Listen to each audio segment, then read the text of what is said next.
Ada satu penelitian dulu di Singapura. Di Singapura itu ada sekelompok atlet.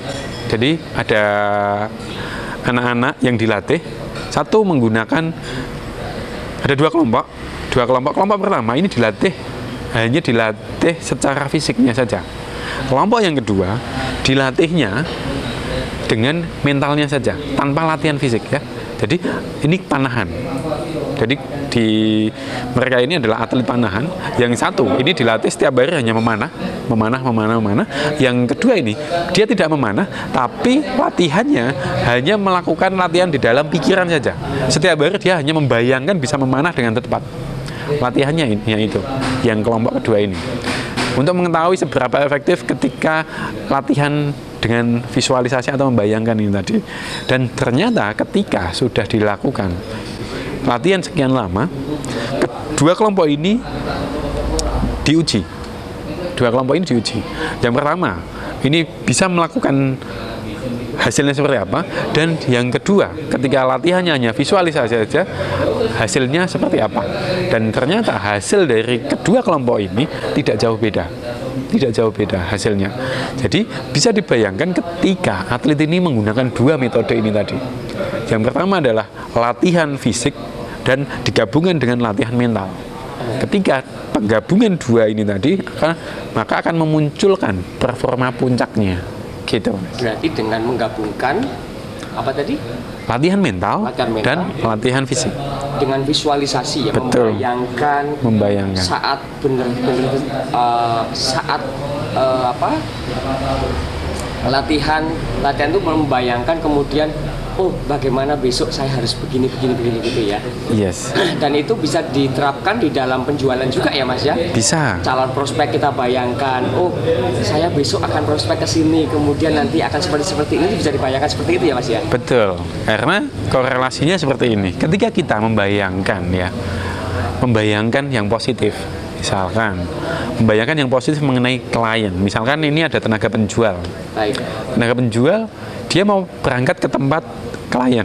Ketika dia mau berangkat ini membayangkan, misalkan, wah nanti klien saya ini, Pak X ini, dia galak. Nanti saya akan ditolak. Maka berusaha seperti apapun akan sia-sia. Pikirannya adalah seperti itu. Maka ketika ketemu secara langsung dengan kliennya ini tadi, bahasa tubuhnya, intonasinya, maka akan berpengaruh karena dia sudah berpikir negatif duluan. Berpengaruh di perilakunya. Ya. Begitu juga sebaliknya, ketika kita membayangkan sesuatu yang positif, nanti Pak X ini dia akan tersenyum kepada saya, dia akan ramah kepada saya, mendengarkan saya dengan baik, akan membeli dari saya. Maka ketika kita ketemu langsung dengan calon atau klien kita, prospek kita ini, bahasa tubuh kita, intonasi kita akan menunjukkan bahwa kita percaya diri, sehingga klien akan lebih mudah untuk closing atau percaya kepada kita. Gitu. Keren sekali materi ini. Selain dari olahraga, kemudian untuk selling, terus bisa diterapkan di apa saja Mas?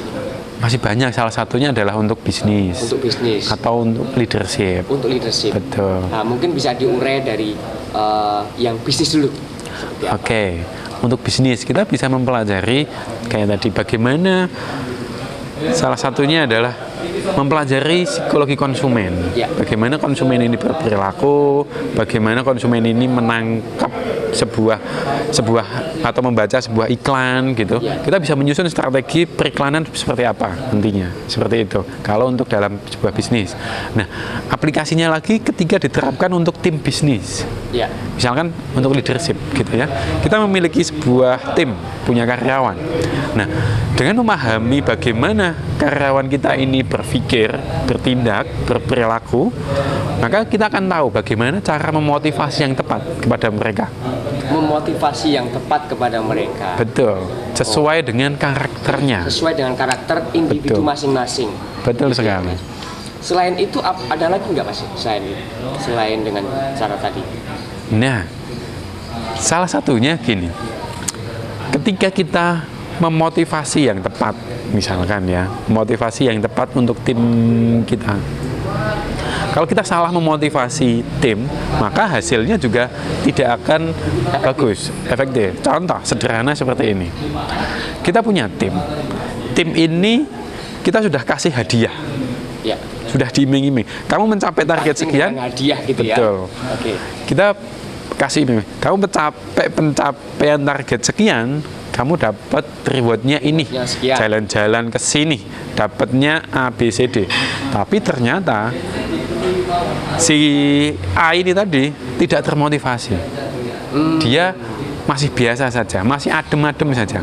Sehingga sebagai pemilik atau sebagai atasan kita jadi bingung. Ini apa yang salah ya dengan anak buah saya yang ini, tim saya yang ini, apa yang salah ya? Nah, karena kita tidak tahu atau tidak memahami anak buah atau tim kita ini. Kalau kita memahami, oh ternyata tim saya ini karakternya adalah menjauh. Jadi manusia itu ketika melakukan sesuatu itu berdasarkan dua hal, Mas. Yang pertama adalah mendekati kenikmatan atau ingin mencapai kenikmatan atau menjauhi kesengsaraan. Nah, kalau tipe yang menjauh, ketika dikasihkan hadiah atau iming-iming itu tidak tertarik. Kayak tadi sudah diberikan reward dan sebagainya, dia nggak tertarik. Bagaimana memotivasi tipe yang kedua ini? Memotivasi yang tipe kedua atau yang menjauh ini, yaitu dengan cara dikasih ancaman.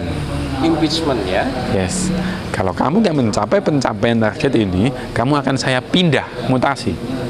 Kalau kamu nggak mencapai pencapaian ini, saya akan kasih SP. Nah, ketika dia mendapat sebuah ancaman, dia akan termotivasi untuk melakukan. Gitu. Saya pribadi sebenarnya masuk tipe yang kedua. Oh, tipe yang kedua. Jadi harus ada ancaman dulu begitu ya. Ya, misalkan gini. Saya melakukan sesuatu itu untuk menghindari ketidaknyamanan. Menghindari ketidaknyamanan. Contoh, saya bekerja tujuannya untuk memenuhi kebutuhan keluarga saya. Saya tidak mau anak saya kekurangan, bahasanya gitu. Ya. Kalau untuk yang mendekat itu bekerja, saya mau bekerja karena saya mau memberikan ABCD kepada anak saya. Saya ingin mendapatkan ABCD. Nah, itu untuk tipe yang mendekat, mendapatkan sesuatu. Mudah memotivasi seperti itu. Kasih iming-iming saja, pasti dia akan jalan. Oh. Gitu.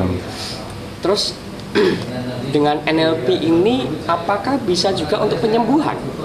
Nah, pertanyaan menarik, Mas. NLP ini bisa digunakan untuk penyembuhan juga. Misalkan fobia, trauma itu bisa dibantu dengan NLP, Mas. Oh. Gitu. Bisa dengan fobia, trauma, atau mungkin kecemasan yang berlebihan begitu ya? Ya, kecemasan berlebihan mungkin bisa lebih cocok ketika menggunakan hipnoterapi ya. Gitu.